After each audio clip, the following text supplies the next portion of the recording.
a while. Like I just woke up one day and it was like, you know what, I want to play Wolf. So I turned on the game, I jumped on the Wi-Fi, played only a couple games, but he felt really, really good. Yeah. And I noticed that I'm doing a whole lot more short hop, which A is really difficult in this game, and B, I've never really tried to practice anyway. Yeah. And like I'm doing a lot of aerials with the C stick, which I used to do with Brawl, Wario and Brawl. I used to always do C stick aerials and Brawl. Yeah. And since I'm doing that with Wolf, it just comes to me. It just feels like second nature. So yeah, that's why I like him, because for the same reason. The C-stick aerials are so good. Yeah, so put a bit more time in and see how it goes. Anyway, let's talk about this one. Dude, this is there have been some sets these two have had. Yeah. Where oh my god! Oh, got him! Great beginning. Wow! I don't think I've ever seen that. I'm surprised that he went for the rest. Usually he likes this tried and true forward smash, but you know he's feeling it. He got 2 upsets today. He beat Coolster. Yeah. He beat, wow! Really? That was a hard one. Yeah. Jigglypuff versus Samus. Yeah, and I think the last time they played, Coolster definitely kind of ran away with it. And then I think to get here, I think he beats Blue, because I think with the set. Oh, really? Yeah. So he's got 2 big wins, and these 2 have had sets where, by any stretch, you think Smoulder would have won or taken them. Raz always clutches it out of the very end. It's definitely like we're gonna do end of the year awards pretty soon next month, and it's just like accolades to give players to make them feel good about themselves. Yeah. Rick handed me some of the categories that he was planning on, and one of them was hidden boss, I think. Yeah. And I definitely put down Smoulder. Yeah. I'm trying to remember if I did that too. I think if I didn't do that, the only reason was I was sort of thinking, well, this guy, he's like already been putting in that work. I respect it. I do respect it as well. It would have worked. I feel like I'm not the Jigglypuff, but I feel like it would have worked if we went for the jab block first. Ooh, yeah, I think that's a good call. Also, it's just I've noticed this against Raz in general. Rolls in are something he tends not to give to you. I think he makes you. It's like if you're gonna make the sing read, you gotta jump forward and then go for it. Yeah. Raziek is at his base, at his heart, he's a very evasive character. He main sword characters. He made Marth and Brawl, and in that game was very my turn, your turn. Yeah. And I feel like that sort of playstyle has carried over to Smash 4 and to Ultimate. Yeah. Like these games are just naturally faster than Brawl. Brawl is very slow and floaty. But the general mindset maintains, and a character, or rather a player like Raziek, if he wants to play evasive, if he learned how to play evasive, then it's gonna play through. It's gonna show through in the other games as well. Yeah. And characters like as fast as Cloud and Mythra really help him excel with that. Yeah. And I remember when I first came back on the scene, he would go Cloud in this matchup. But I think it got to the point where, he was getting sent off stage, and then that was it. He was getting nared. Jigglypuff can do whatever she wants. Yeah. So we were saying this exact same thing, Raziek versus Champ Savior, is that Yoshi in that matchup has like the 3rd fastest airspeed. He can just go out there and do whatever he wants to punish a character whose recovery is as linear as Cloud or Pyra's and Mythra's. Jigglypuff is faster than Yoshi. She is number 1. She can do the exact same thing. With the 5 jumps and a nair that if it pokes you, it's over. Yeah. The heavy breathing nair. A gust of wind and it's over. Yeah.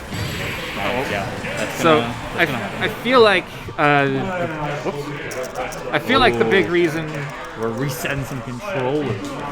I feel like the big reason why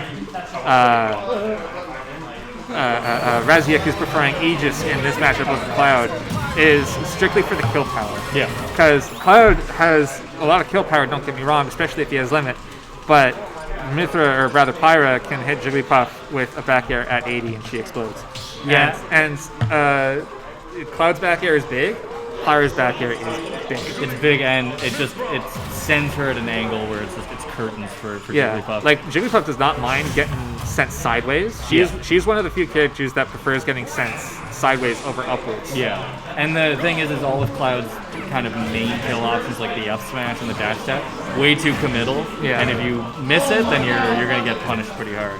Whereas he gets to just sort of swing his sword and then probably get a kill darn early. Ow. It also, I have noticed that he likes to use Pyra a lot, even in the early stages. Yeah. Because he gets stuff like that. Stuff like that, yeah. So, generally speaking, Mythra is the better character between the two, but there are some matchups where Pyra is typically the better pick. Right. And they mostly rely on two questions. One, is your range really short? And two, are you really floaty? Yeah. So Jigglypuff is the perfect example. Wario, to a slightly lesser degree, Pyra, I feel, does better than Mythra. Well, I mean, like, good follow-up, sure. It clearly wasn't what he wanted. He wanted the roll in, but as you said, Raziek is not the type of player to give that to you. He'll give you a get-up attack, he'll give you a roll away, maybe a regular get-up, but you think he's rolling into your fucking bob. Yeah, you're not, you clearly don't know the man. Yeah, you need to hang out with Raz some more, so that you can get to know. Oh, good early up B. It got you like 6%. Oh, and almost fucking stole the stock. Nice. We're living. Yep, good switch. This is rough. Yeah, this sucks for Jigglypuff. Jigglypuff is one of the, like, I say this a lot, Jigglypuff is one of the characters, but she in particular is so light that if she's down a stock, she really can't afford to be taking too many more hits because she's essentially in kill percent already, right? Yeah. Oh, there's several of Pyra's moves could just end the stock. Yeah. Like if that Blazing Hen hit, then it probably would have killed Jigglypuff as well. Excuse me. It's all good. Nice. He needs something so that he can start carrying this character off stage. That's a good, like, that approach is kind of what he has to do. He has to sort of punish the swing.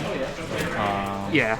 But because you're not gonna outbox Pyra. Yeah. That's Jigglypuff. That's for damn sure. With your very, very, very small fist. So he's doing good right now. He's getting select hits. He's doing all right. He got up 67% without taking too much damage himself. Nice, and he waits out the up tilt. I know he's gotten hit by up tilt in their previous set. He kind of baited out. Yep. Switch to Mythra. Kind of get the speed, the evasion going on. Nice. Remember when Sakurai said that didn't hit behind her? Yeah, it's fun every week. Well, I mean, there's one thing I know about Sakurai is that he's a known liar. He is, actually. You know what? Fucking fifth master over here. Like, everyone likes to meme that he's like a joker, or like he likes to put subliminal messages in his directs or whatever. He can't just hold that, yeah. But sometimes the guy just straight up is a liar. Yeah, he's very Machiavellian. Died to back air at 92 after the hit. I guess, so this is best of 5 territory with winner's semis. Yeah, winner's semis, so that's top 8. So Smoulder already guaranteed 5th, which after not attending for a couple of weeks, of course, just straight return to form. Yeah. Pulling off a reverse 3-0, not impossible considering their previous set history, but very difficult to do. Yeah, Smoulder, that's one of the reasons why I listed Smoulder as the hidden boss, is that he's in top 8 for a reason. Like you said, he went through Coolster, which is Samus, which is not an easy matchup for Jigglypuff. He went through to Blue One, if you're accurate, if you're correct, and that is Snake, and that is also not particularly easy for Jigglypuff. So the fact that he got here is at once an upset and not surprising. Yeah.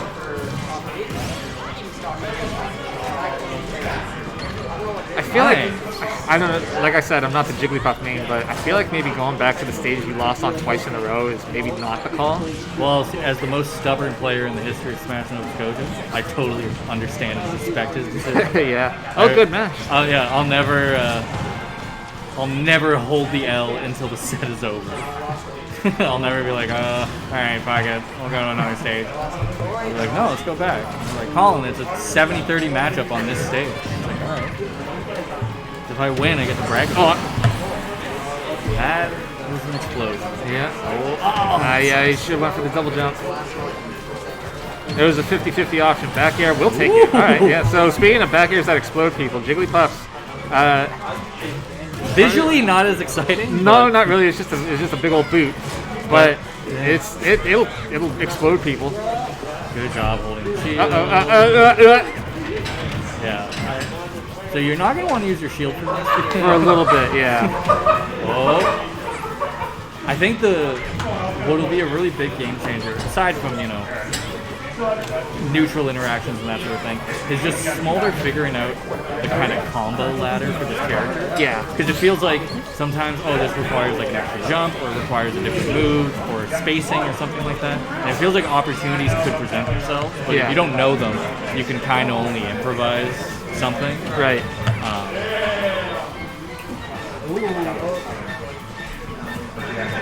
Yeah, just feeling each other out. So Smoulder, like, he knows the matchup in that. Oh. I don't know what he went for, actually. I missed it. I wonder if you... I don't know if you can drill rest. Uh-oh. Oh, yeah, that got him. Okay. Good stuff on Raz so far. He hasn't gotten one of those hints, but they can happen. Yeah, he might have... to punish that Flame Nova, he might have went for Jigglypuff flying up air in the rest. Oh, that too, yeah. Because that is really difficult to SDI. I noticed that Smoulder is definitely, like, it might be a little too little too late, but he's definitely playing around Pyra's range a lot more and doing what we said earlier, in that he knows that he can't win the fight, so he wants to work on his punishes. He wants to win on the punish game rather than the neutral. Yeah. Which is really the only kind of advantage Jigglypuff is going to have, is that per hit, like, if Jigglypuff can get a good conversion, he does way more. Nice. Yeah, he needed to do that, and it was a good call by Smoulder to back off and just let her do it. Yeah, just take stage control and then make him fight to get back on stage. Yeah, so like the risk there would have been either to go for it and get the hit, or go for it and get hit yourself and take 23. Yeah, which for Jigs is... That's a little bit, yeah. Jigs is poor. She doesn't have a lot of pocket change. That's yeah, the per capita percent when it comes to Jigs is devastating in this match. Playing really good right now. Yeah. Yeah, that'll do you though. You know those baggers be swinging. Yeah, the one time you get just a little too horny and your opponent is there waiting with a kill move. Oh yeah. Nice. I like using the movement right now to just kind of force him into a bad spot. Oh. That's one of those times where that is so sad, because I know that dash attack can hit hard. Yeah. So taking this last stock is going to be hard, but just go out and do it. Like, you have no options. Yeah. You're at such a bad angle, especially for a character with a poor recovery like Aegis. Yeah. You're at such a high percent. Yeah, you can't afford to air dodge. At that point, you're just waiting for Jigglypuff to hit you. Yeah. Good on Smoulder though. Saw that opportunity and says, "All right, I'm just gonna nair the fuck out of it." Yeah. What do you want to do? Yeah.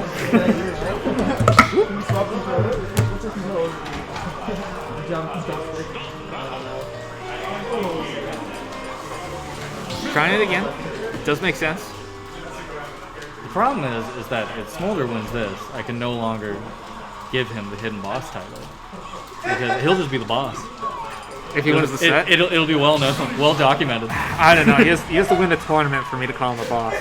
Your standard. Am I a hidden boss? I've never won a tournament. Am I boss? You're a hidden boss. Am I boss hog?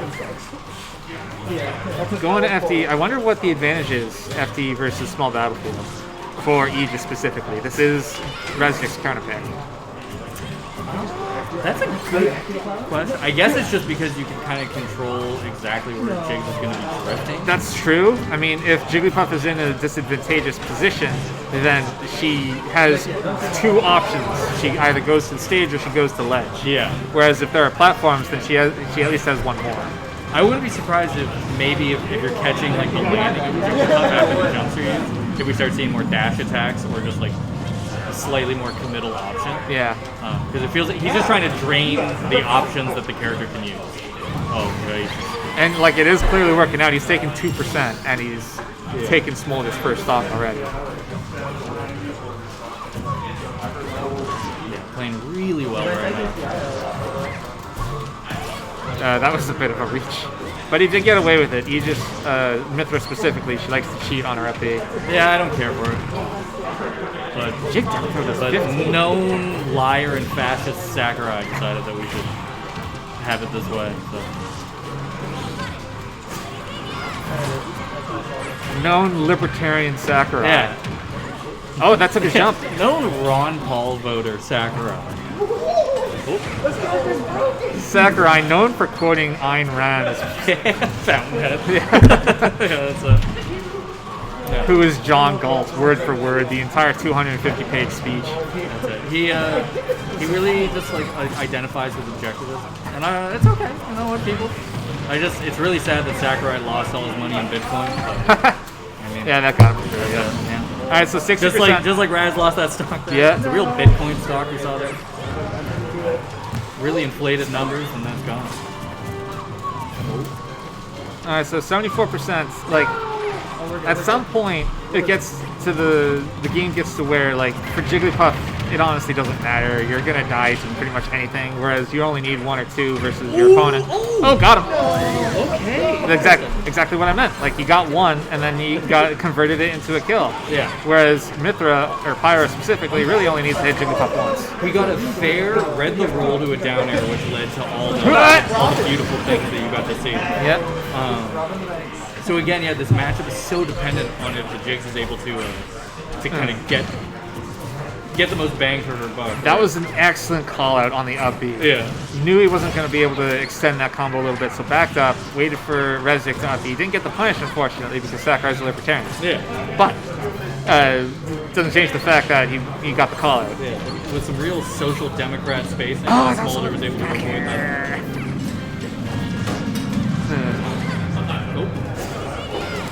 What I really like is Smoulder didn't quite know how to play this matchup on the stage at the beginning, but it feels like he's figured out some good stuff. If that had been a stronger hit, maybe that could have been. Yeah, you are correct. Like this match opened with Raziek taking 2% and Smoulder losing his stock. At least that wasn't a back air. Yeah. Oh! That's not like Jigglypuff doesn't care. Nice. Oh yeah, you know he's gonna swing these bears. Oh! Back air. Oh, Yeah, I tried to go under it. I leaned forward. I was so excited about